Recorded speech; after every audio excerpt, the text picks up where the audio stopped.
What do you mean I'm not in the will anymore? I stared at my father in disbelief, my voice echoing through their spacious living room in Chicago. Exactly what I said, Lana. My father's voice was cold, clinical. Your mother and I have decided that your portion of the inheritance will go to your brother instead. He's actually made something of himself. My mother nodded in agreement, her perfectly manicured nails tapping against her coffee cup. Sweetheart, we've watched you struggle with that little app business of yours for years now. We just think the money would be better utilized by someone who's proven they know how to handle finances. I felt like I'd been punched in the stomach. At 29, I'd spent the last 4 years building my health tech startup from nothing, living on ramen and working 18-hour days. Yes, it had been a struggle, but I was finally on the verge of something incredible.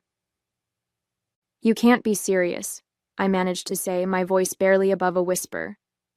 I've put everything into this business. And what do you have to show for it? My father gestured around, as if my lack of a mansion somehow proved his point. Your brother has a corner office at Morgan Stanley. What do you have? A desk in a co-working space and dreams that are too big for your capabilities. The words stung because they weren't new. I'd heard variations of this speech my entire life. When I got a scholarship to Northwestern instead of Harvard. When I chose computer science over law. When I quit my corporate job to start my own company. This isn't about the money, I said, feeling tears threatening to spill. This is about you never believing in me. Oh, Lana. My mother sighed, exchanging a look with my father. We're just being realistic. Not everyone is meant to be successful. There's no shame in admitting defeat and getting a normal job. I took a deep breath, trying to steady myself.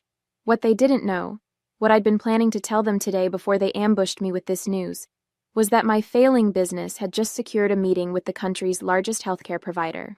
If they signed on, everything would change. As I left their house, my phone buzzed with a notification. It was an email from my lead investor, requesting an urgent call. My stomach twisted with anxiety.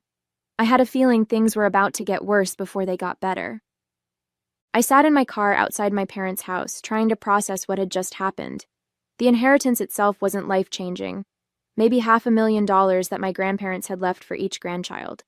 But the message behind being cut out was crystal clear. I was the family disappointment. Growing up as the daughter of Harold and Patricia Reynolds meant living under constant pressure. My father had built his wealth through strategic investments in pharmaceutical companies, while my mother came from old money. Success wasn't just encouraged in our family. It was expected, demanded, and narrowly defined. My brother Jake had followed the prescribed path perfectly. Ivy League education, finance career, marriage to a socialite, 2 perfect children, and a summer home in the Hamptons by 35. I, on the other hand, had always been the question mark. Even when I graduated at the top of my class or landed prestigious internships, it was never quite enough. You could have done better, became the family motto for my achievements. 4 years ago, I'd spotted a critical gap in the healthcare technology market. Using my background in computer science and the experience I'd gained working for a major tech company, I developed an AI-driven platform that could predict patient readmission risks with unprecedented accuracy. I called it Prevent Care. My parents had scoffed when I left my 6-figure salary to pursue the startup. Another millennial thinking they'll be the next Steve Jobs, my father had said dismissively.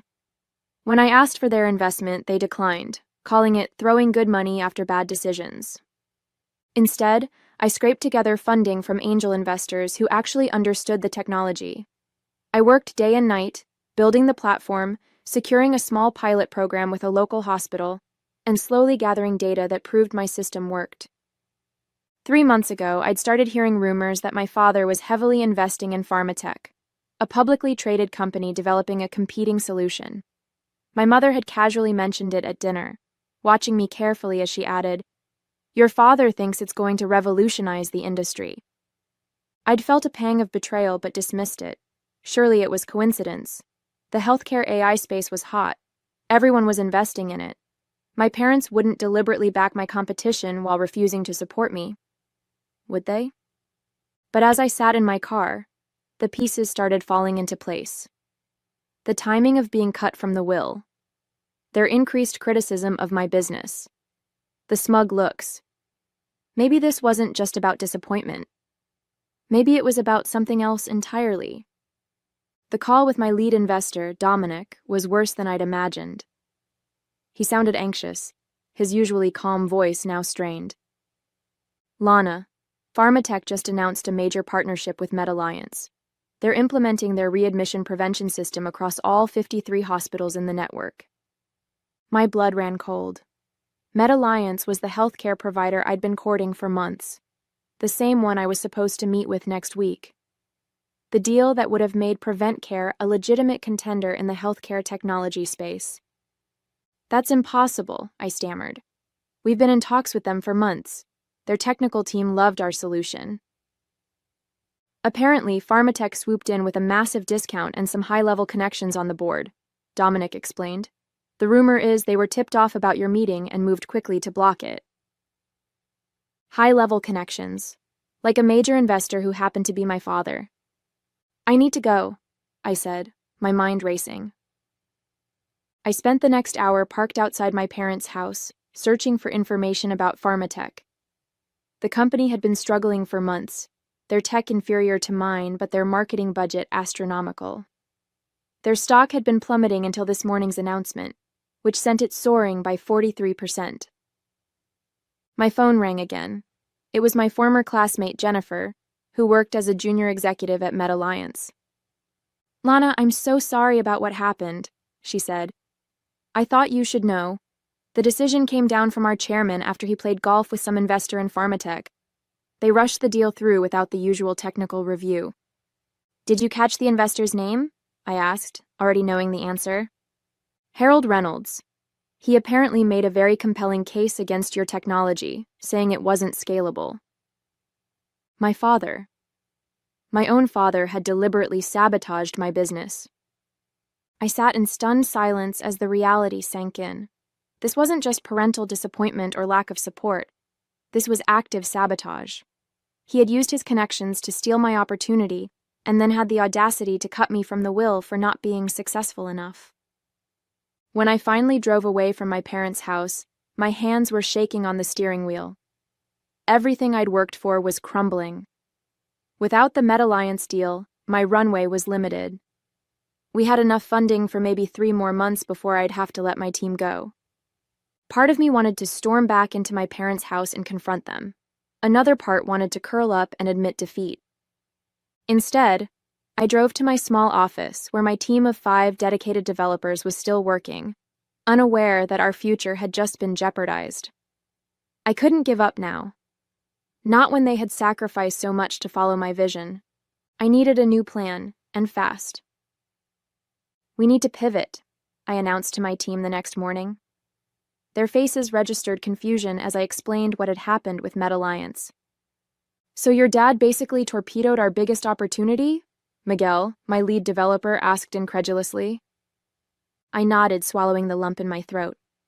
But we're not giving up. Our technology is better than Pharmatech's. We just need to prove it. Over the next 3 weeks, we worked around the clock, refining our algorithm and reaching out to smaller hospital networks. We managed to secure a meeting with Westfield Healthcare, a regional group with 12 hospitals. It wasn't MedAlliance, but it could keep us afloat. The night before the Westfield presentation, I received a text from my brother Jake. Heard about MedAlliance, tough break. Maybe time to consider that job offer at Deloitte? Dad knows someone who could fast-track your application. I didn't respond. Jake had always been the diplomatic one, trying to mediate between my parents and me. But he'd also always chosen their side when it mattered. The Westfield presentation went flawlessly. Their technical team asked challenging questions, which we answered confidently. By the end, their chief medical officer was nodding enthusiastically. Your predictive accuracy is impressive, she said. We'll need to run this by the board, but I'm optimistic. For the first time in weeks, I felt hope. Maybe we could recover from the MedAlliance setback after all. 3 days later, that hope was shattered when I received a formal email from Westfield. After careful consideration, we've decided to pursue alternative solutions for our readmission prevention needs. We appreciate your time and wish you success in your future endeavors." It made no sense. The technical team had been enthusiastic. What had changed? The answer came later that afternoon when Miguel burst into my office, his face pale. "You need to see this," he said, showing me his tablet. It was a press release from Pharmatech announcing a strategic partnership with Reynolds Investment Group, my father's company, to accelerate adoption of their healthcare AI solution across regional markets. The first-name partner? Westfield Healthcare. "He's systematically blocking us," I whispered, the full weight of the betrayal sinking in. When I called Westfield's CMO, she sounded genuinely regretful. "The board overruled us. One of our major investors insisted we go with Pharmatech." I didn't need to ask who that investor was. That evening, I received an unexpected call from my mother. "Lana, your father and I would like you to join us for dinner tomorrow. We have something important to discuss." My first instinct was to refuse, but curiosity won out. "Fine. 7 o'clock? Perfect. And Lana? Try to dress appropriately. The Hutchinsons might stop by." The Hutchinsons, my father's business associates. So this wasn't a personal dinner. It was another opportunity for them to showcase their successful son while highlighting my failures. I arrived at precisely 7, wearing my best business dress, not to impress them, but to armor myself against their judgment. To my surprise, my parents were warm and welcoming, acting as if our last encounter had never happened. "Darling, we've been thinking," my mother began over appetizers. "Perhaps we were hasty in our decision about the inheritance." My father nodded. "We might be willing to reconsider under certain conditions." I raised an eyebrow. "What conditions?" "Simple, really," my father said smoothly. "Shut down that little app business of yours and come work for me at Reynolds Investment. We could use someone with your technical background to evaluate potential healthcare investments." The offer was clear. Abandon my dream and embrace theirs, and I could have my place in the will back. It was a trap disguised as an olive branch. "I need some time to think about it," I said carefully, knowing I needed to play along while I figured out my next move. The following morning, I couldn't shake the feeling that something about my parents' sudden change of heart didn't add up. Why offer me a position now, when they'd been actively working to undermine my business? I decided to do some digging. Using my background in data analysis, I began researching Pharmatech's financial statements and major shareholders. What I discovered left me breathless. Reynolds Investment Group had acquired a 15% stake in Pharmatech 6 months ago, around the time my company had started gaining attention in healthcare circles. My father hadn't just invested in a competing company. He'd bet heavily on it, becoming one of its largest individual shareholders. But there was more. Pharmatech's technology was fundamentally flawed. Their early trial results had been cherry-picked to show success, but the full data set, which I accessed through a healthcare database, showed alarming inaccuracies in their predictive model. They were selling smoke and mirrors, and my father had to know it. This wasn't just business. This was personal. My father was willing to back an inferior product and risk patient outcomes just to prove me wrong. As I dug deeper, I discovered something else. Pharmatech was burning through cash at an alarming rate. Their quarterly report showed massive expenditures on marketing and executive compensation, while their R&D budget had been slashed. They were barely staying afloat, propped up by investor confidence and the recent partnerships my father had orchestrated. The revelation hit me like a thunderbolt. My parents' entire investment portfolio was now heavily weighted toward Pharmatech. Their financial future depended on its success, and by extension, on my failure. Just as I was processing this information, I received an email that changed everything. It was from Dr. Gabriela Rodriguez, the Director of Innovation at National Health Systems, the second-largest healthcare provider in the country. "Ms. Reynolds, your presentation at the Healthcare Innovation Summit last month caught my attention. I've been following your work and would like to discuss potential applications of your technology across our network." Could you meet next week? National Health Systems, with over 70 hospitals nationwide, would be an even bigger client than MedAlliance. This was the break we needed. I immediately called Miguel and the team to prepare for the meeting. We worked day and night, refining our presentation and enhancing our demo with the latest data. This time, I kept everything completely confidential. No one outside my immediate team knew about the opportunity. The meeting with Dr. Rodriguez and her technical team exceeded all expectations. They understood the superiority of our approach immediately. What sets your solution apart, Dr. Rodriguez said, is that it's built on solid statistical principles instead of marketing hype. We've evaluated pharmatech and found their claims exaggerated. By the end of the 4-hour meeting, we had a handshake agreement to move forward with a pilot program across 5 of their largest hospitals. As I drove home, elated but exhausted, my phone rang. It was my father. Lana, have you considered our offer? The position won't stay open forever. I'm still thinking about it, I said, fighting to keep my voice neutral. Actually, I'm meeting with some potential investors next week who might be interested in acquiring PreventCare. If that happens, I'll definitely consider your offer. It was a lie, but I needed time. The National Health Systems deal wasn't final yet, and I couldn't risk my father discovering it and interfering again. Investors? Who would want to buy a failing startup? He scoffed. You'd be surprised, Dad. Sometimes the things you underestimate are the ones that end up changing everything. The pilot with National Health Systems began quietly. For 6 weeks, our system ran alongside existing protocols at 5 of their hospitals, analyzing patient data and predicting readmission risks with remarkable accuracy. The results were undeniable. Our algorithm outperformed not only their current system, but also Pharmatech's solution, which they'd been testing at 2 other facilities. Meanwhile, I played along with my parents' narrative, occasionally dropping hints that I was considering my options and meeting with potential buyers, feeding my father's belief that my company was on its last legs. One evening, I received an unexpected visitor at my office, Jennifer from MedAlliance. I shouldn't be here, she said nervously, but I had to show you this. She handed me an internal report showing that Pharmatech's system was failing spectacularly at MedAlliance.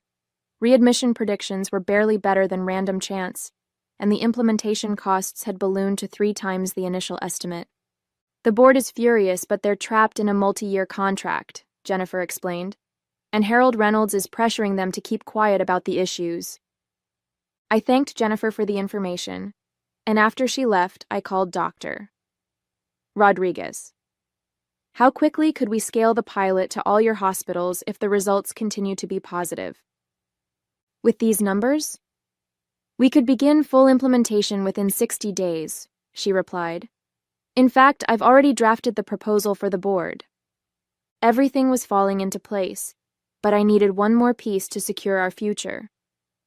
I reached out to Oliver Barnes, a prominent healthcare industry reporter who had covered my company in its early days. I have a story for you, I told him. It involves falsified data, conflicts of interest, and patient safety concerns. 2 days later, as I was finalizing the contract with National Health Systems, Miguel burst into my office with a panicked expression. We've got a problem, he said. Someone's trying to breach our servers. They're after our algorithm. I immediately knew who was behind it.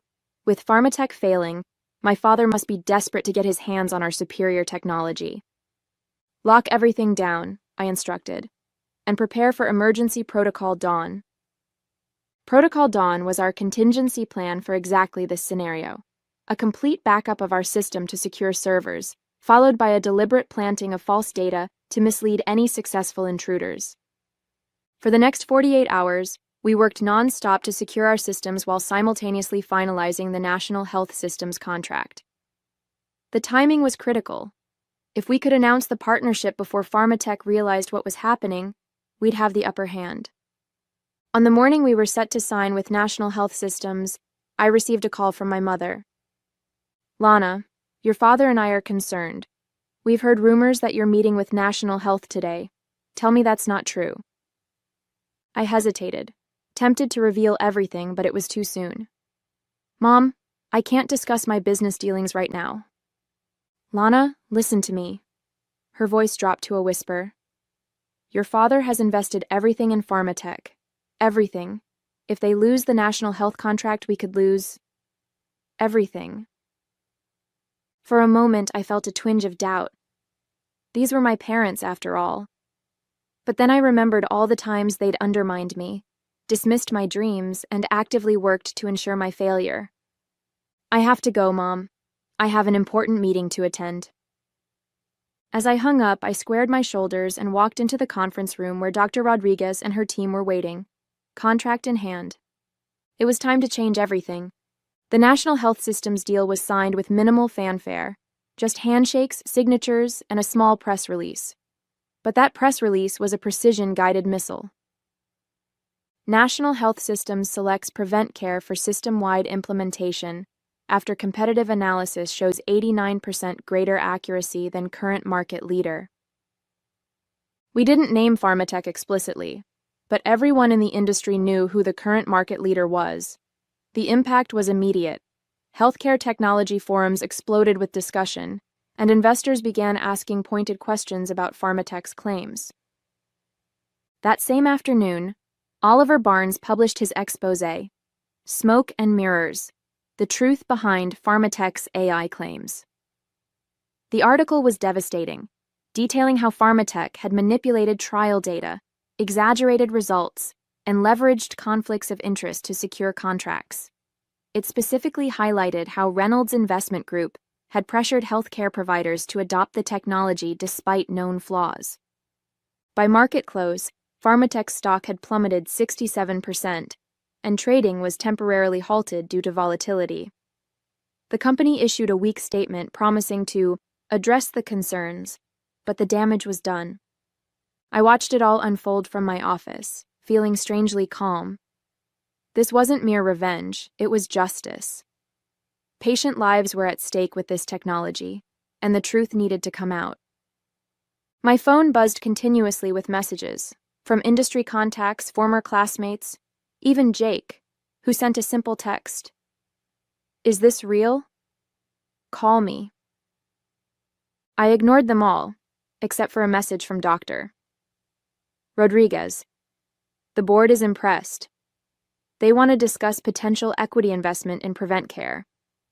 That was the real victory, not just a contract, but validation and the chance to scale our solution nationally without compromising our vision. The company I had built against all odds would not just survive, it would thrive. And tomorrow I would deal with my parents. I didn't have to wait until tomorrow. My parents arrived at my office unannounced that evening, their faces ashen. My father, always imposing in his tailored suits, looked diminished somehow. My mother's perfect composure had cracked, her hands nervously twisting her designer handbag. "What have you done?" my father demanded, his voice hoarse. I gestured to the chairs across from my desk. "Please sit down." "Our stocks are worthless," my mother blurted out. "Pharmatech is finished. Harold's Investment Group is facing inquiries from the SEC. We're ruined, Lana, completely ruined." I studied them both, searching for any sign of remorse or understanding. I found none, only fear and blame. "I didn't do anything except build a better product and tell the truth," I said calmly. "You chose to back a company that falsified data and put patients at risk." "We need your help," my father said, the words clearly painful for him. "The house, our investments, everything is tied to Pharmatech. We have nowhere else to turn." The irony wasn't lost on me. Just weeks ago, they had cut me from their will for being a failure. Now they were the ones asking for a bailout. "I understand you're in a difficult position," I said, echoing my mother's patronizing tone from countless conversations.